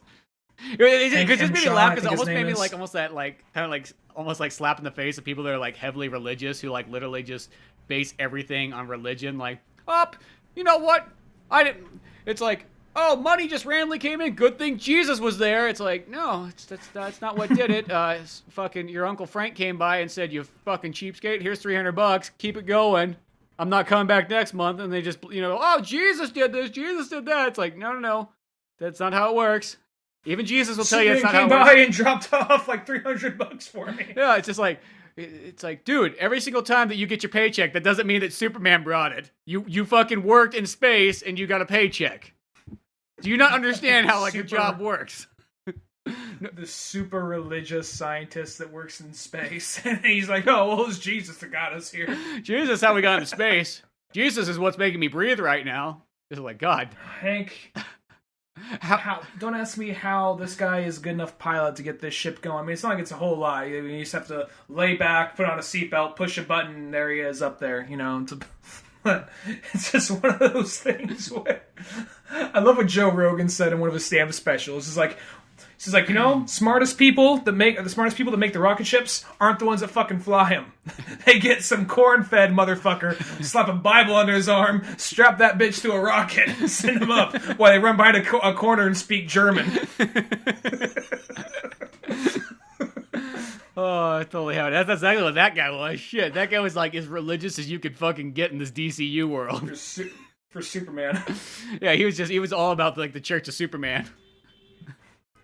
Like, I feel like he's the kind of guy. I mean, he was Superman rather than like Jesus, but I got a feeling like he probably would have been the guy like, hey man, let's put on some music. Like, okay, like, oh, did you? Oh fuck, you asked him to put on music. What is it? It's just gonna be Creed and POD and Alter Bridge for the next 3 hours. Exactly. He's just gonna listen to his Superman like rhymes and so on and hymns. Oh, Superman is just the one who could save us. It's Superman is just the one. Oh, I feel you, Superman. I feel it. It's coming into me. He's like, just fucking fly the space shuttle. Who the fuck put speakers in this thing when we're launching off? I just love the idea of just like some dude just be like a black like Southern church choir like Superman, oh Superman, revving up their hands, shaking, wearing a big S on his chest. He's got the Krypton in him, and the guy's just like going crazy on stage, like he's feeling the Krypton. I guess he might even be the next son of Krypton. Pass the basket around. Go on, pass the basket around. Whatever you got, just donate what you need, Come on, help the cause. It's all going straight to the Justice League. Going straight to the Wayne account. That's all help this rich right guy. That is totally a Batman thing to do, is to go set up a bunch of churches that are just literally fronts to get money that's tax-free to pay for the Wayne account that goes into the Justice League account. How do you think we pay for the Watchtower Fortress? It's all the churches of Superman that we have. And all the Wonder Woman merchandising. I like Wonder Woman brings that up. Like, yeah, we're fucking. That's how we pay for this shit. Had a good year. Wonder Woman's coming back, unlike that previous 8 years ago when I tried to make a movie. Well, there's I even like a lot of the small little moments between the characters, like that roundtable discussion they all have. Like, yeah, it's a comical scene, but I think it works. It doesn't seem out of character for anybody. Yeah, I kind of agree too, because those are always those moments where you kind of wonder where's the goofy line going to be at that almost just feels out of place, and it never really happened. Even like because in this version for some reason Green Lantern and Flash are the funny guys. But they almost have kind of a funny part where they're just sitting there and just like. Flash is looking at Batman and he cracks a joke at him. He's like, "Oh, you have to go to a parent-teachers conference." Like, Batman's showing up there, he's just like joking around, like, look at me, I'm Batman, ooh, and stuff like that. And then it's just like Batman just cuts to Batman just staring at him, and he's like, Flash goes back, just like, and then cuts to Batman again, just staring at him some more, and then cuts back, and then it's like he looks over at Green Lantern, like, is he still looking at me? Is he still gazing at me? He's holding a piece of paper to block his face. Yeah. It's one of those moments that, it almost feels like that could have been totally out of place, but somehow, some way, it worked. Since there's only one or two of those moments, it pans out all right. Yeah. It's not like it cuts between that and then, Superman just getting, beats into the ground, by fucking Doomsday or something. I'll say during the Doomsday fight, Flash had one of the best moments, which is kind of I think a total kind of fanboy moment, which is he grabs Hawkman's mace and he's running really fast, just smashing around Doomsday for a while. And for a while, it's like, oh, he's winning. Like, oh, never mind. Yeah. No, that part was really cool, I thought. It's just like, oh, that's neat. We're just kind of grabs his weapon and so on. I like how everybody just keeps putting him here, go sit in this dark alley. You'll be safe here.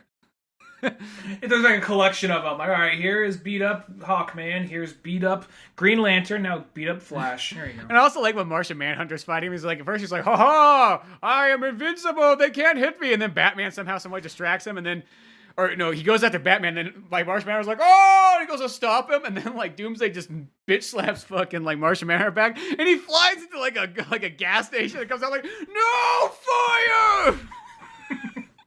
Out of all the places I could have landed! I will say it's one of those things, because Martian Manhunter is technically stronger than Superman. It's just, of all things, he only has the most obvious weakness possible. Fire! It's my weakness! Both physically and mentally. Oh, that part just made me laugh and so on. But the cool thing is, like, everybody kind of gets their, their fight in and so on. And then, Wonder Woman has kind of like, I guess she's like the last one almost before Superman shows up finally. So nobody else comes after that. And she has Batman just kind of like, he's just trying Batman's to kind of distract him. He's trying to survive, but he's trying to keep him away from the city, and he's almost trying to more like, I could use some fucking help, but he's all at the same time just trying to keep him in the same place. And then from there, that's where he goes and he fights Wonder Woman. And then Cyborg too. I forgot about Cyborg. Oh, Cyborg, yeah, Cyborg. That's right. But the whole scene with when it's down to Superman and Doomsday, I thought they did a good job of making that battle feel really intense and really emotional, just because it's the point where Lois knows Superman's about to die, and she has no problem willing to die herself. It means like possibly getting him, saving him. So she's like, she knows she can't make it. She knows she can't win. She throws a fucking rock at Doomsday and just keeps throwing rocks, and she's just kind of crying, knowing I'm about to fucking die here. And then Superman gets up to speed and does the finishing blow to Doomsday, but at the same time, well, gets like before you even get that part spikes. too, is Lex Luthor even shows up and actually helps out fighting Doomsday too, which I thought that was just kind of a cool idea. I mean, he's more doing it to be like, I'm Lex Luthor, and then this one they make him like very like douchey. Like he just like, I love how he walks into fucking work and just insults everybody as he's going down the hall. It's like, well, that sounds like a great job to work at. Well, it's one of those things like, I have the greatest minds in the room. That isn't you talking like somebody.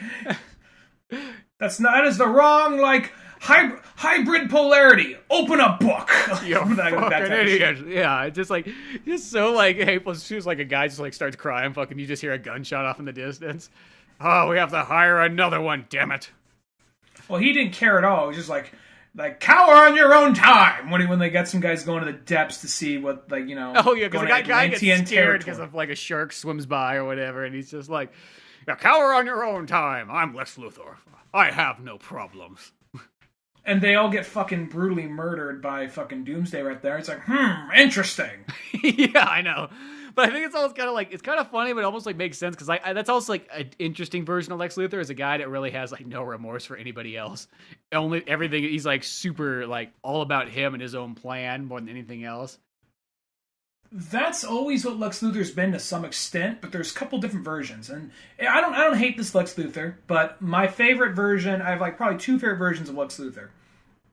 One is the Grant Morrison All-Star Superman Lex Luthor, which he is the biggest douche in the room, but he's also this guy who's like working out while coming up with equations to solve cancer. Mm-hmm. He's just like, he's like a mad scientist, yet he's also this guy who, he's just on a whole other level of genius. But on top of that, he still works out a lot, and he's all like, I work for everything I have. I'm just not some asshole in a suit. I work for everything. And then you get Clancy Brown Clancy Brown Lex Luthor from the animated series, which that to me is kind of not as mad scientist, more of a business savvy guy, but still, same thing. He's just dry. He's just driven to be the best kind of human possible. He's like, why are we relying on fucking freaks and monsters when we have it in us ourselves, and that path that takes him?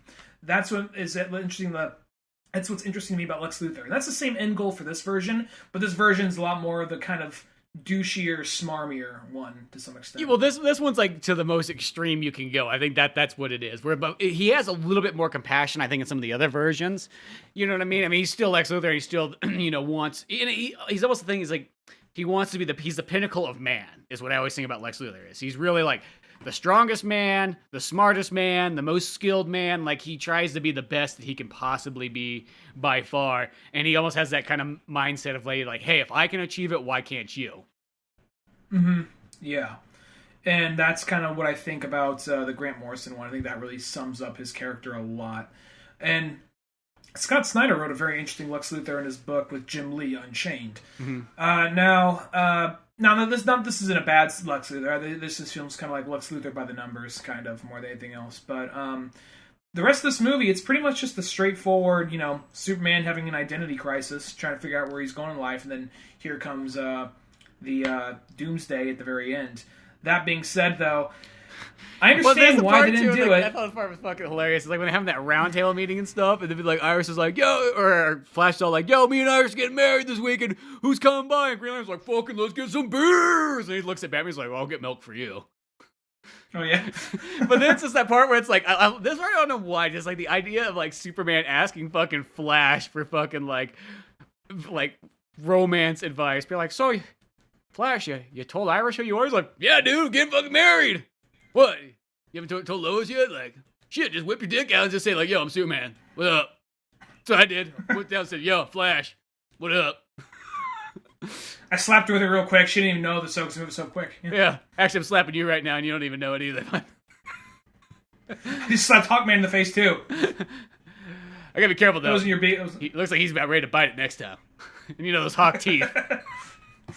It's like a bird beak coming down at you. I know Batman has a contingency plan if I did such a thing, so... I do. It's contingency 538. The scary part, too, is he also has a case in his trophy room for it. Like he's been preparing for that moment. It's just a tube-shaped trophy. He just says The Flash. He just looks at me like, you know what's going in there. No, the whole thing, it's gonna go right between the big penny and the giant T-Rex. Yeah. No, I was going back to Flash. I think that was because I like that because that whole part with where he's kind of asking Flash about relationship advice, because that's the thing. Flash is the family man, and he may seem kind of like the dope, like who runs fast, but then you realize, oh wait, he's the likable guy that everybody gets along with, where everybody kind of has their own little, like, you know, specialties and their own quirks and abilities, but everybody likes Flash and everybody gets along with Flash regardless of anything else. So the fact that they, kind of gave him a moment to actually give some relationship advice, I thought that was actually kind of a good character building moment for him. I will say, I think I know I think you know what I'm going to mention here. Regarding if you're doing Death of Superman, and if you don't do it, I understand, but I was really hoping for the scene with Mitchell, the shitty 90s kid from the comic. Because the thing about that is, this isn't so much about... Because Death of Superman was more of like Dan Jurgens saying, you ungrateful little fucks! You don't know how good you have it! Don't you wish there was a fucking Superman? You know what? I'm just gonna fucking kill him. This is you in the fucking book. You being an ungrateful little edgelordly piece of shit who doesn't realize how fucking lucky he is. Fuck you! This is you, audience. That was Mitchell. Yeah. And this isn't about Superman being out of date or out of touch with society. This is about just him personally. But still, so I understand why that's not there. I still would have just loved to see that, though. There's no soda, Mom. What the fuck? No wonder Dad left. I could see do an hour and 20-minute movie that just has that Mitchell kid, like, in it, doing his whole thing with, like, Superman in the background fighting somebody.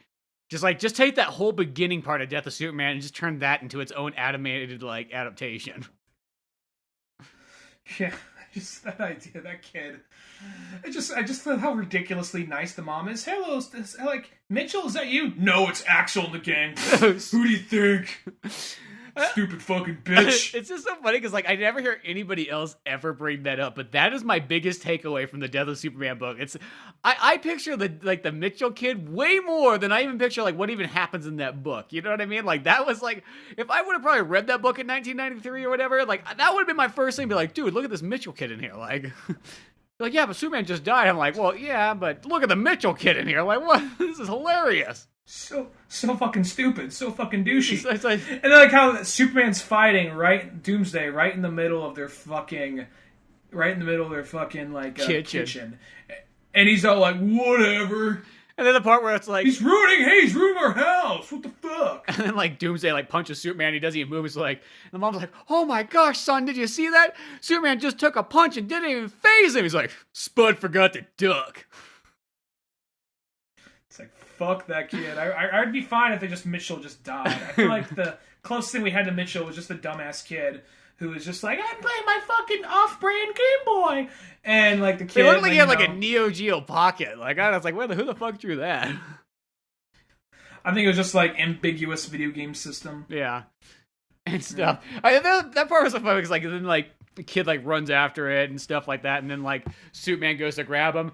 I really think it's about this moment where Superman's like hugs him and takes like this sweet time to like, get the fuck out of here, just run, don't look, just keep going. It's like, seriously, you don't want to stop and have a hug when there's this monster like on the other side just destroying shit. I mean, I get what they're going for, but it's like almost like once that's more like one of those moments like, get out of here and go. I feel that's more of a Batman thing to say though, I guess, but. What if at that part where like he doesn't give the kid the toy back? It's like, no, it's mine now. I saved you. He takes off, just like slides it like in his crotch. Be like, nope. Go on, get it. I was gonna say he slides into his trunks, but I'm like, oh yeah, in this Superman he's not wearing trunks. He's not wearing the trunks no more. People are very adamant, like, bring the trunks back! Bring the trunks back! Like, is that really the defining factor of fucking Superman or Batman or whoever? But whatever. It sounds weird, but I feel it's that weird thing that I feel like they look better with the trunks on. It just gives a little bit more definitive, or like I guess like a more balanced looking like uniform, I think. It's one of those ones, like, it's not necessary, but it's just, I feel like it adds just that little bit of extra, like, layer that's, like, why not just have it back? I mean, I get it, they took it away for a little bit, but it's like, yeah, just bring it back. Why not? It doesn't bother me really either way, because it's one of those things, like, I'm used to seeing the characters with them, but if they're not there, I'm not going to question it, you know? Oh, yeah. I mean, Batman, it's one of those things, like, we always, people listening can't see. I see you're wearing the black Batman, Batman shirt. It's black. It has the yellow logo on it, like from Michael Keaton. That's the thing. Suit wasn't black for a long time, but the movie just made it black. Like, how are we gonna do this? I don't know. Let's just make it fucking black. All right, cool. So, well, yeah, that's true. With Batman, it's because the movies always never had it, so you almost got kind of used to it that up way. Up until Batman v Superman, he was always just black. Where this one is just like, oh no, they have the gray and the black. It's more spandex-ish. Yeah, exactly. So there's that kind of stuff going on too. But it's not like it's necessary, but I feel like, I don't know, maybe in like I'll say for Batman not as much. I feel Superman does look better when he's got the trunks on. It just makes his outfit like pop a little bit more. I guess because it's just all blue and they got the red and you know. Yeah. It's one of those things never bothered me either way, but yeah. No, this one was definitely a good movie, but it ends on the aspect of they're doing a two-parter. This is the death of Superman. I'm wondering if the next one, I'm guessing it's going to be a two-parter. It's probably going to be, because they have like 3 or 4 post-credit sequences. They have Superboy hopping out of the test tube, and then they got Steel for a minute, and then they got Cyborg Superman coming in from space at the very end. Yeah, I thought that was just really cool. It's like, because that was, I will say that's about the only kind of little bit bummer to like the Superman, the Doomsday, the first DCU movie, is that overall it's a great movie and everything like that, but it is kind of like the rush version, so you don't really get this, you know, Steel, Cyborg Superman, and Superboy or any of that stuff. It's just, there's like the one kind of clone of Superman who's kind of like all those things, I guess, kind of thrown together, and that's about it, you know? And I mean, for a solid 1 hour and 20 minute long movie, it works, you know what I mean? I'm not complaining, I still like that one a lot. But it is kind of cool that they're actually throwing these characters in there. Mm-hmm.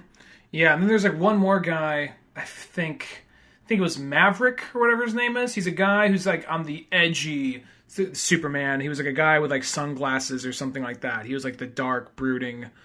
And I think that's who was bringing up the I think his name was Maverick. I'm trying to remember. Or the Eradicator. That's yeah. Well, because it does show that part when, like, when Superman kind of like wakes up or whatever, and they don't know if it's Superman or not, but you know, that kind of thing.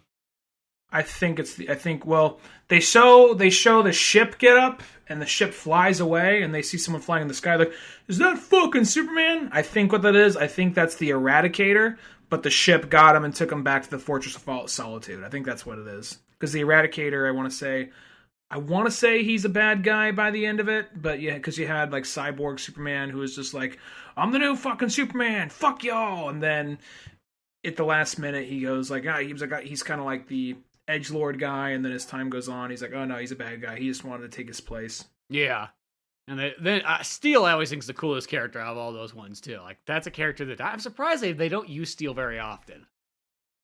No, I like Steel. I think he's a good character, and of the replacements, of the 4 replacements, he's definitely my favorite. Cyborg Superman I like. Eradicator I don't really know that much about.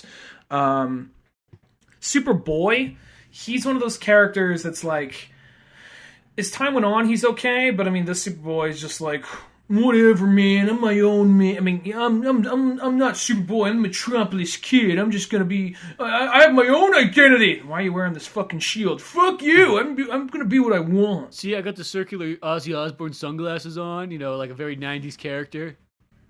Yeah, pretty much. You see my haircut? Like, it's my own thing, bro. Mm-hmm. You know, me and Mitchell were hanging out the other day. That's how Superboy feels like. See, it feels like Mitchell would be like, "Oh shit, that's my." He's like, "That's my jam up there." Is fucking Superboy. You see, Superboy, it's one of those things like Superman is lame, but Superboy is cool because, you know, we could like relate, you know?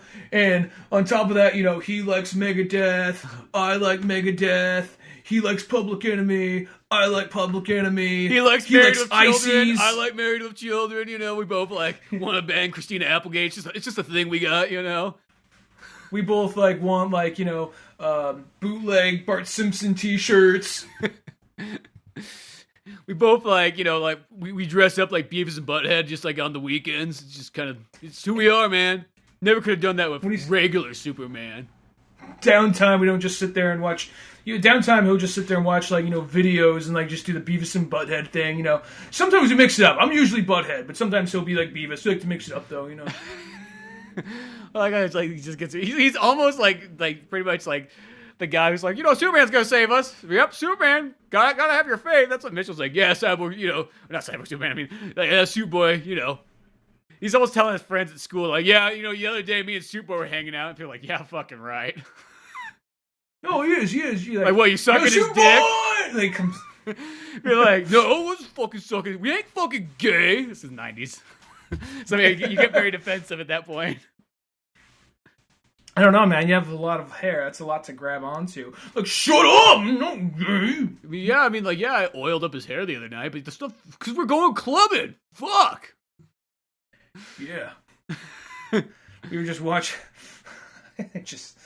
You try to crash like TRL on MTV the other day, you know, couldn't let him in because he said like they want the real Superman. We're like, fuck you, and then he just like ripped the VJ in half and took off. Yeah, the camera wasn't rolling. We were in the clear. Yeah, it was okay. We peed on the tape. You know, we're fucking rebels.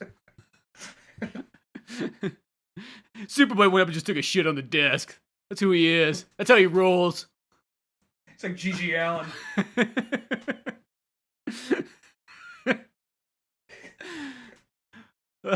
Just like make the shitty Superman like boy character even more. Just a fucking shitty, like, bad parented super kid. That's just a combination right there. You think like a supervillain with all Superboy, with all Superman's abilities is bad? Just a fucking shitty 16-year-old who just hasn't gotten laid yet, who doesn't have a job and just wants to like, why is everything gotta be so fucking hard? Why should like, oh no, pent up rage. Fuck. Yeah. No, I mean that's what Akira is totally about. So yeah, exactly. And then, you know, killing your friends and, you know, turning into a giant monster at the end. We've all been there at some point. Or we knew someone that did that. Yeah. Yeah. And then we had to go stop them, you know, and get on our motorcycles. In this case, it was a bicycle. Yeah. But yeah. Or I guess in fucking Mitchell's case, it's a skateboard. You know, he's like, yeah, me and Superboy, we're going down to the Bob Burnquist like skating special. You know, fucking X Games. I guess this is right when X Games is starting to get popular right here. I guess. Yeah, probably about that. I would say like the later 90s, but it probably started off in the early 90s. It's just that kind of thing you just didn't notice about until about Tony Hawk fucking came out and so on like that. But no, this movie was totally awesome, I thought. Overall, I was pretty darn impressed with something that I felt like... Because most ones, if you asked me, like, in a poll, be like, hey, if we're making another Death to Superman movie, I'd be like, why? Like, make another one. You know, make anything else. I would have... That's how I probably would have answered that. But seeing it, it's like, oh, no, they did a really good job. And then actually seeing what might come next, I think it might be kind of worth it in the long run, too. Came out well. Yeah. Yeah, and, like, this is probably, as far as the DC Universe movies goes, this is probably mid-range, but mid-range is not bad for these guys. No, yeah, that's what I mean. It's like, it was a very solid one. I mean, like, as well as ones, like, I mean, granted, I'll buy it on Blu-ray the second it comes out, mainly because, one, I got it for the collection. But no, it's just a good movie all in all. And plus special features and seeing what else comes out. But, yeah, it's one of those ones, once it finally comes out easily in access, grab this movie, support it. Support your DCU and get those good times going.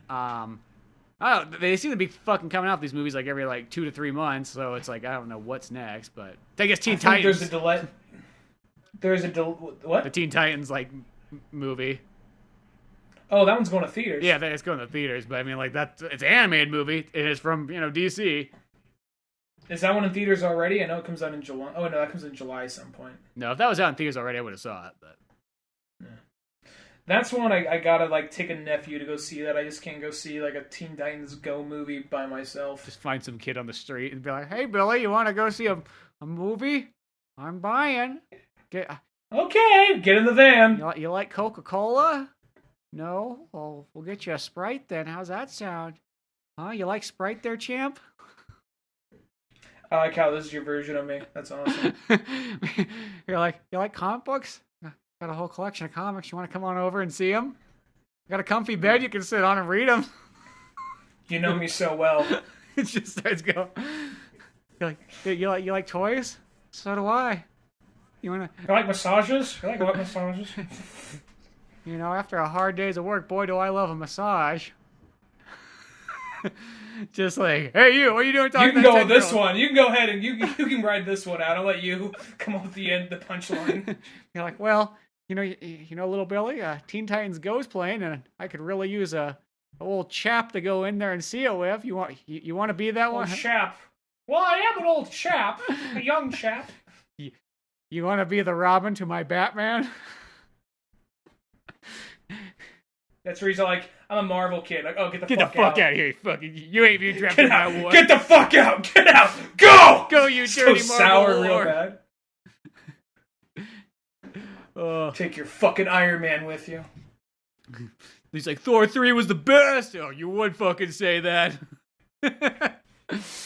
Stupid little ungrateful fuck. There you go. Hey there, little Susie. Want to go see a movie? let me get back into the face. Here we go. Body posture. Here we go. You like movies? You like popcorn there, Susie? I'm not gonna lie, this is getting very uncomfortable. You're the one that said you needed an infant, or not an infant, but like a child. Not an infant, a fucking nephew that I already have relation to. Hey, can I borrow your infant? I want to go see Teen Titans Go and not be judged. Weird. May I borrow this? I thought that's how I pictured it when you said you needed a kid to go see it with. I thought you were gonna go draft some kid into a war. Come swing down in the middle of the fucking night. Like you just got drafted into a war of the cinemas. And just draft this kid, just force him to come with me. Just keep going, driving up and down the fucking like elementary school block. Like one of them's gonna have to go get lunch at some point. Just a fucking net. No, it's okay. I'm taking him to movies. That's all good. It's educational. You know, kids like movies. It's a cartoon. Yeah, Does this make it better or worse? It's actually a cartoon that's really hated by a lot of people from our generation, but I'm kind of curious because it's DC. Yeah, but I'll see anything DC. But I needed a boy and or girl to go see this. I'm not picky. Yeah, you know. I mean, I take a dog, but they don't allow dogs in the theater, so that was kind of ruled out. I'll say this going to Teen Titans Go for a second. It's one of those shows that my youngest nephew would watch, and I watch it every so often with him. And that show is really hit or miss. If you have an episode that kind of is really focusing on like DC lore and DC characters, I mean, throughout each episode, they'll just have all these weird little random Easter eggs regarding like, oh, I know my comics, and oh, I know the movies, so just it's sprinkled with just references everywhere. Mm-hmm. But like in every shot, just about. But they have those episodes where I can kind of see why people don't like it because it is really loud and very obnoxious. But then there are episodes like, okay, that was actually kind of clever. That was actually pretty funny. And it's self-aware about what it is. So the show with me itself, just from what I've seen watching it with my nephew, it's kind of like half and half. Like half of it is funny, half of it not for me. That being said, though, I noticed that original like Teen Titans fans are very, very against it. And what I have to say to that is, it's one of those things where, I don't know, I mean, people from high school liked it, but I'm going to say probably more people in middle school and younger probably were more bigger fans of Teen Titans, because I'm just thinking, like, to me, Teen Titans, now it's your turn to get all frustrated and get all like shitty and bent out of shape about something. Because for me, Teen Titans was like, what's this shit?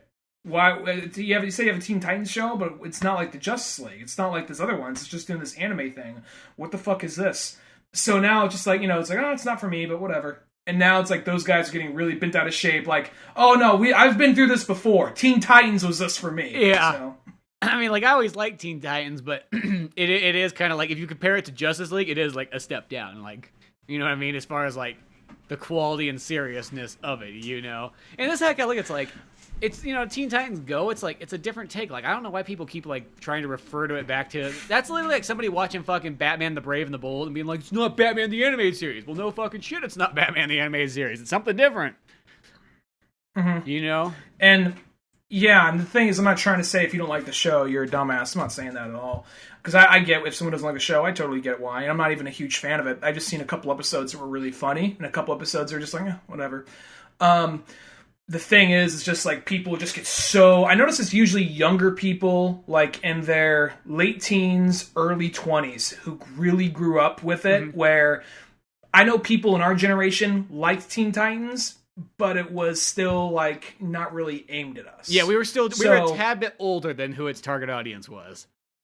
So it's one of those things where I'm kind of like, even though I think Justice League Unlimited may have been going on at the time, I was kind of like, whatever. I want my Batman animated series. I want my Justice League Unlimited. I don't want this fucking shit. And I saw a couple episodes like, all right, it's not that bad, but it's, not my preference.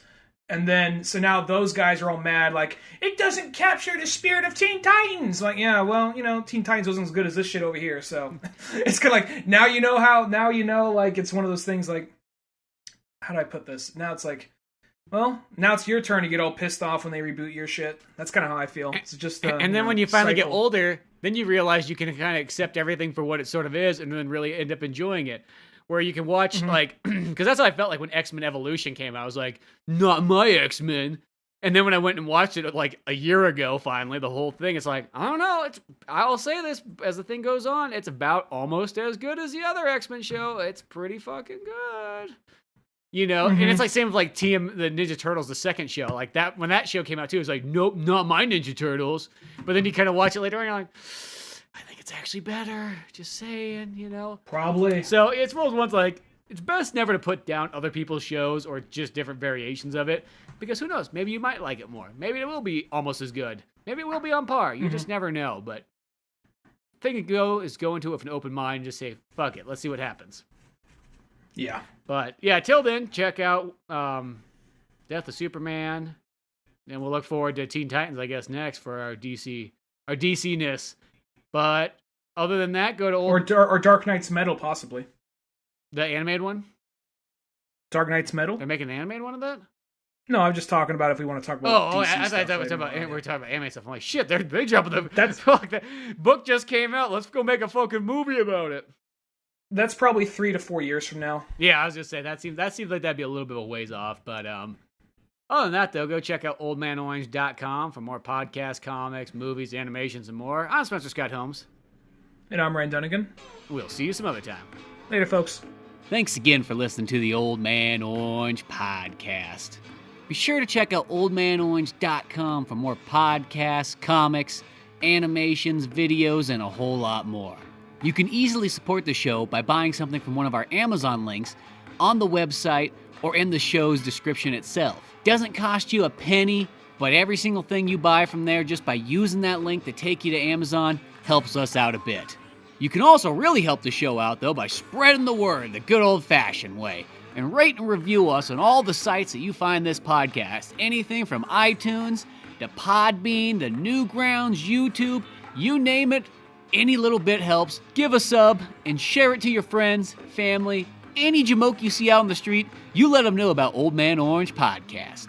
And be sure to check out the Old Man Orange comic book Pizza Boys on both Amazon and Comixology. Till then, we'll see you some other time.